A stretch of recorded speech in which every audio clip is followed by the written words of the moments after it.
তো good evening guys, এখন আমি কলেজ থেকে বাড়ি আসছিলাম। তো আজকে কলেজে গেছিলাম, তো কলেজ থেকে বাড়ি আসছিলাম। তো বাড়ি আসতে আসতে হঠাৎ আমার ইউটিউব চ্যানেলটা দেখলাম। তো দেখে খুব মনটা খারাপ হয়ে গেল। কেউ তোমরা লাইক করছো না, সাপোর্ট করছো না। তোমাদের কাছে রিকোয়েস্ট, লাইক করো, কমেন্ট করো, তবেই তো আমার ভিডিও বানানোর মোটিভেশন বাড়বে। তবেই তো ভিডিও বানাতে পারবো আমি।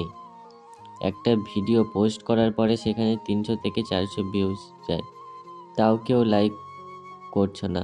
ছোট থেকে তোমরা যদি আমার পাশে থাকো তবেই তো বড় হতে পারবো এবং বড় হয়ে তোমাদের পাশে থাকতে পারবো। তোমরা যদি পাশে না থাকো তো কি করে হবে?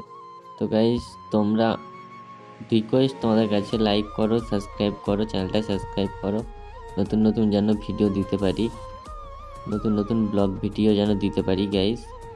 তো তোমাদের কাছে একটাই অনুরোধ যে তোমরা লাইক করো, সাবস্ক্রাইব করো। এখনই যদি কোনো মেয়ের ভিডিও হতো তোমরা ঠিক লাইক করতে, সাবস্ক্রাইব করতে। তো তোমাদের একটা লাইক সাবস্ক্রাইব কি যায় আসে ভাই?